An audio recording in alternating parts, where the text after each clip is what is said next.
Loh, Ki jam pira Ki? Dilemannya mulai ngaji Ki telat. Aduh. Lah iyalah cepet-cepet.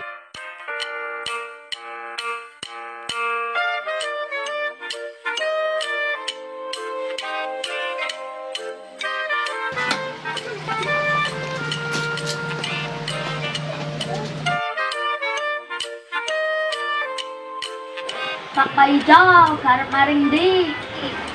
Arep pulang ngaji. Dadane nganggo jas katoknya pendek. Loh, apa iya? Oh iya Mas Irfan. Astagfirullahaladzim, kelalen. Jangan anak-anak baik, iyalah.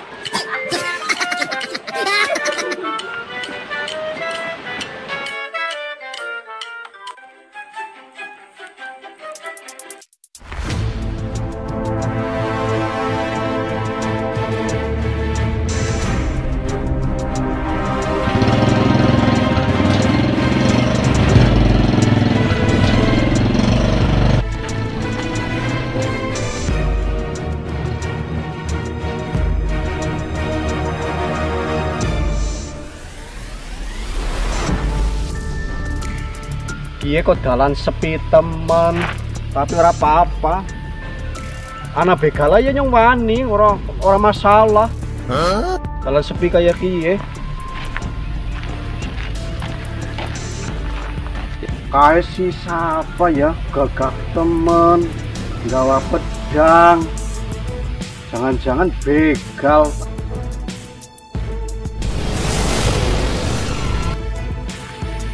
Mandek.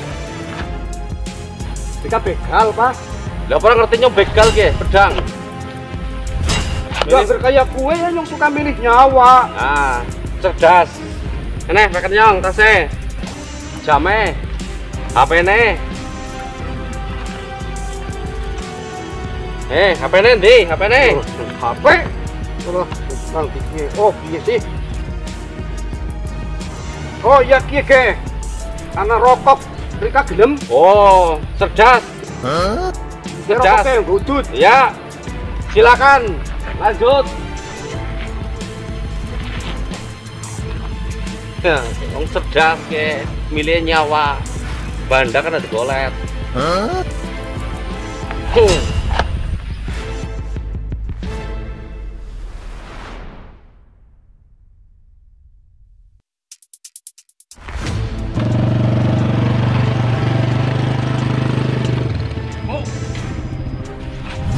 Kita begal.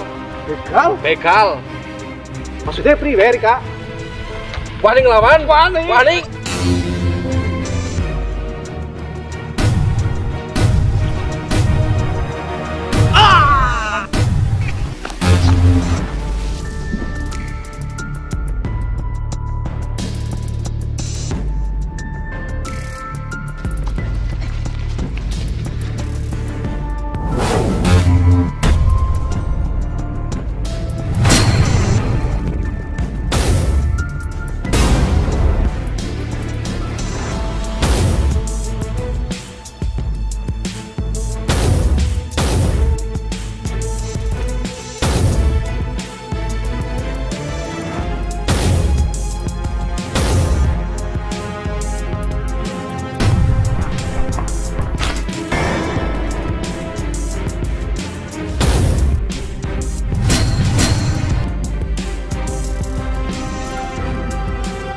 Nuwun ya Kang, yang ditulungi. Alhamdulillah kini waras. Jadi kan kak Kang sih. Ya ki arep ngode mengana tapi anak begal ngadang nyong. Maning-maning sing hati-hati nang iki lagi akeh begal zaman kaya kiye. Lah Rika siapa? Polisi. Wah, polisi. Ya nyong matur nuwun. Tapi orang lagi tugas negara, lagi sendiri aku melakukan. Oh iya, ya nyong matur nuwun. Iya, harus hati-hati terus ya. Ya, matur nuwun ya, Pak.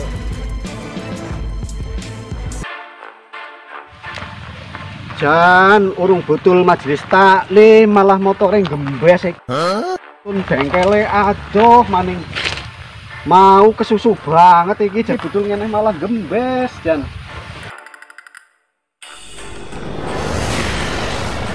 Kenang apa motornya Pak Kiai? Gembes iki, Mas. Kebeneran gembes tok gawa bali nyong bae. Nyong begal ge Pak Kiai. Oh, begal. Begal. Nyong kan ora kepen nglawan Kiai lah.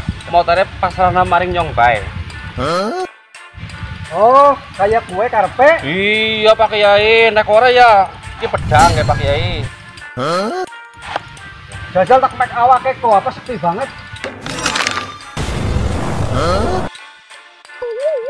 Iki kepriye Pak Kiai? Nyong ora teko Bapak Kiai. Nyong Hei! ngono. Hei! Sekuat-kuate Hei! ngono. Jare sekti. Tuh, Pak Kiai. Tolong Pak Kiai ge. Tolong iki.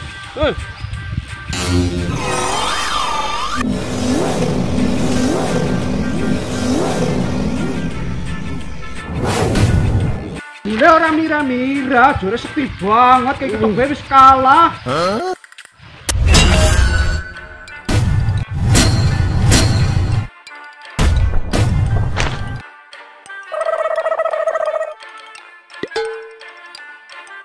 Alhamdulillah, waras nyong. Jan anak-anak baik gila.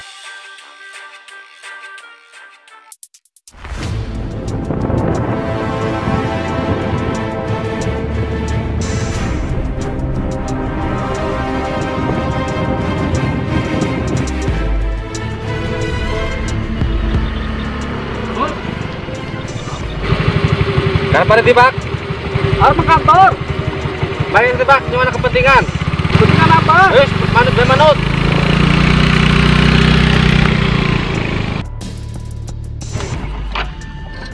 Anak apa sih ya? Anak apa? Nyong begal ge. Begal. Begal.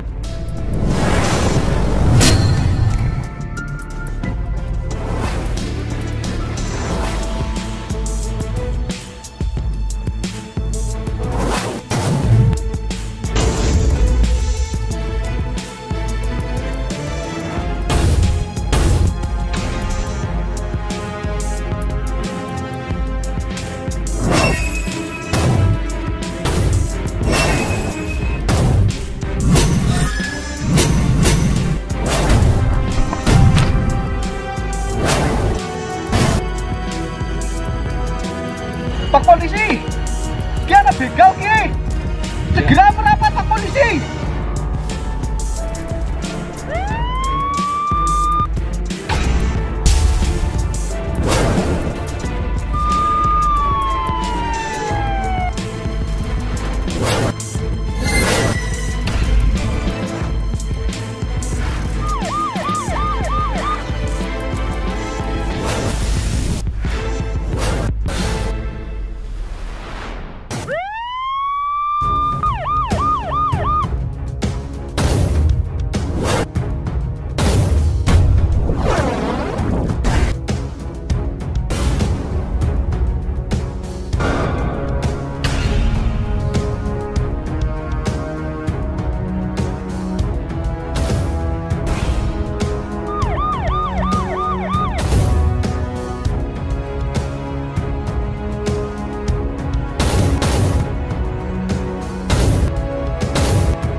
Assalamualaikum warahmatullahi wabarakatuh.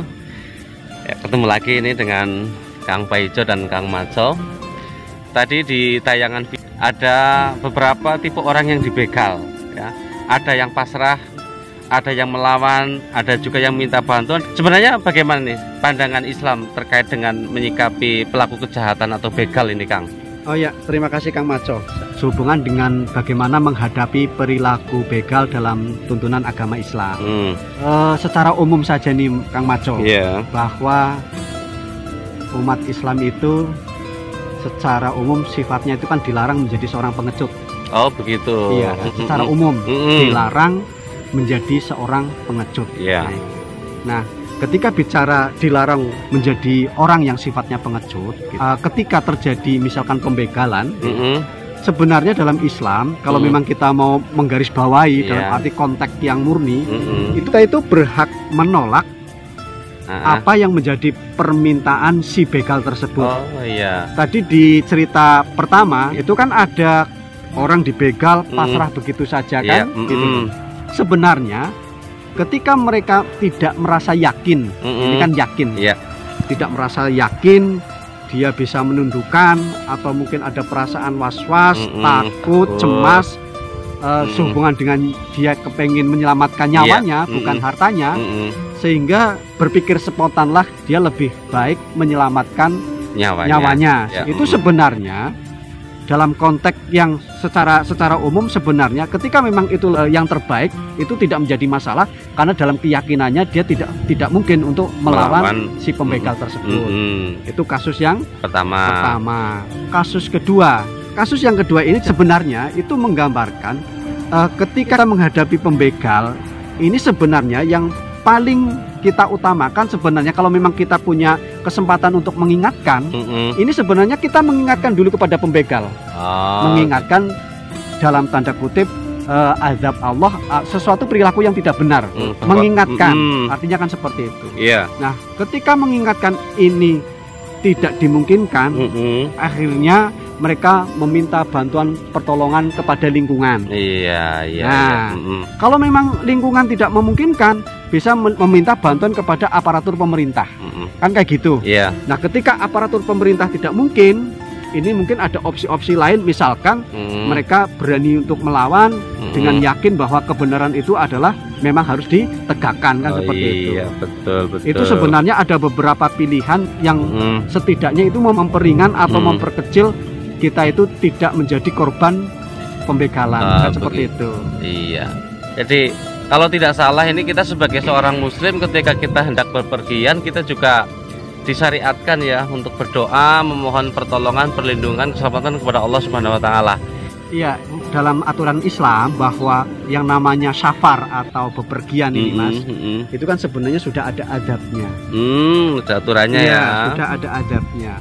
Yang paling pertama, yang paling utama tentu satu adalah niat, kan seperti itu. Niat bahwa ketika bepergian memang karena semata-mata beribadah kepada Allah. Itu pertama niat. Terus yang kedua, biasakan untuk berwudu Mas. Oh begitu ya? Iya, berwudu ini kan bukan konotasi mau sholat saja.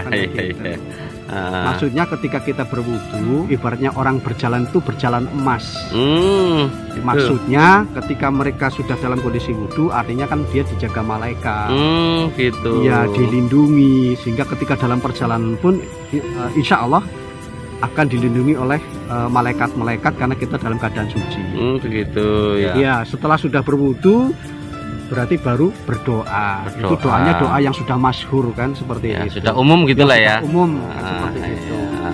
Itu secara umum kan ketika kita mau berpergian kan biasa mengucapkan bismillahi tawakkaltu alallahi la haula wala quwata illa billah.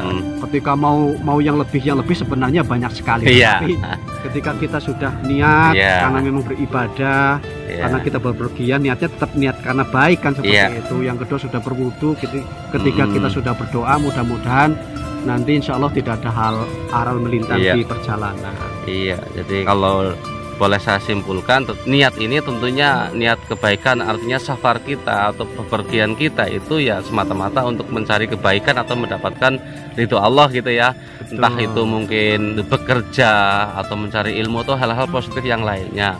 Terus yang kedua tentunya jangan lupa kita sebagai seorang muslimah ya tentu harus berdoa gitu ya. Terus ditambah lagi ya alangkah lebih baiknya kita berwudu gitu ya. Nah, terus kalau boleh saya menambahkan ini ya Kang ya, untuk menghindari hal-hal yang tidak baik, tentu kita juga harus melihat situasi dan kondisi. Kalau tidak salah tadi kan lokasi kejahatan atau pembegalan itu kan terjadi di jalan sepi Kang. Maka ya kalau memang ada jalan yang lebih rame, ya kita pilih saja jalan yang lebih rame. Kita nggak usah tergesa-gesa, pilih jalan pintas aja yang cepat sampai misalnya. Kadang orang kita kan berpikir seperti itu. Tetapi mungkin kita lupa, oh jangan-jangan itu jalan yang rawan kejahatan kan begitu. Lebih baik terlambat 5 menit 10 menit daripada malah tergesa-gesa tetapi menghasilkan sesuatu yang tidak baik. Terus ketika tadi kalau tidak salah itu kan begal itu kan memakai senjata tajam gitu ya Kang ya. Ya jadi memang kalau untuk menghadapi hal-hal seperti itu harus tahu teknik gitu ya. Harus tahu teknik bagaimana menghadapi senjata tajam. Bukan berarti kita kepengen menghadapi senjata tajam, itu tidak gitu kan. Kalau bisa sebenarnya kalau si begal ini atau pelaku kejahatan ini membawa senjata tajam, setidaknya apa yang ada di jalan itu Kang kita gunakan. Misal ada batu gitu ya, kita ambil batu. Misal ada ranting yang cukup kuat, kita ambil ranting. Jadi kalau memang betul-betul kita nggak yakin gitu ya dengan kemampuan kita, ya kita juga harus mencari sumber daya upaya ya minimal untuk mengimbangi Kang. Karena secara nalar logika yang namanya senjata tajam dilawan dengan tangan kosong, tentu kan ini hanya orang-orang tertentu yang bisa melakukan. Nah bagi orang-orang yang belum terlatih kan tentu ini juga harus mencari kiat-kiat yang aman Kang. Barangkali begitu ini Kang, tambahan dari saya. Ya, terima kasih Kang Maco bahwa ini kan bentuk ikhtiar, kan kita wajib ikhtiar dalam upaya untuk menyelamatkan. Ketika kita khawatir bepergian sendiri, artinya kan dalam Islam setidaknya mengajaklah teman. Iya betul. Kan seperti itu. Iya, kalau takut betul. sendiri mengajaklah dengan teman, takut-takut nanti di perjalanan ada apa, artinya nanti teman bisa membantu kan seperti itu. Betul. Bahkan kalau menurut saya ini hal yang sangat penting Kang. Memang kalau tidak salah dalam Islam itu juga ada aturannya ini. Kalau misalkan yang bepergian ini cuma 1 orang, sedangkan jarak yang ditempuh cukup jauh, cukup panjang, medan yang ditempuh nanti juga berbahaya, ya memang alangkah lebih baiknya mengajak minimal 1 orang teman, lebih baiknya rombongan, minimal 3 orang teman lah. Betul. Apalagi ini kalau perempuan ini. Oh. Nah, kalau perempuan kalau tidak salah kan justru harus didampingi oleh mahramnya ya atau keluarganya gitu. Karena tentu berbeda antara laki-laki dan perempuan gitu ya. Maka ya ini pesan juga untuk kita semua, kalau bisa gitu ya, kalau memang kita akan menempuh perjalanan jauh baik siang maupun malam, ya alangkah lebih baiknya kita membawa teman, ada pendamping gitu. Sehingga ketika terjadi sesuatu yang tidak diinginkan, minimal kita bisa minta tolong atau ya minimal kita bisa bekerja sama lah ya, untuk kebaikan kita gitu. Kita juga mohon maaf apabila di tayangan video yang tadi kita tampilkan ada adegan kekerasan ya Kang ya. Itu bukan berarti kita ingin menonjolkan kekerasannya, tetapi itu ya sebagai pelengkap sebuah cerita saja, dan tujuan kita hanya mengedukasi gitu. Tidak ada maksud yang lain. Begitu ya Kang ya? Iya. Barangkali begitu ya Kang Pak Ijo ya. Semoga bermanfaat untuk kita semua, dan sekali lagi kita mohon maaf apabila ini ada beberapa hal yang kurang berkenan atau mungkin tidak pantas, tetapi maksud dan tujuan kami semata-mata hanya untuk menghibur dan untuk mengedukasi ya Kang ya. Betul. Mohon maaf atas segala kesalahan. Wallahu a'lam bishawab. Wassalamualaikum warahmatullahi wabarakatuh.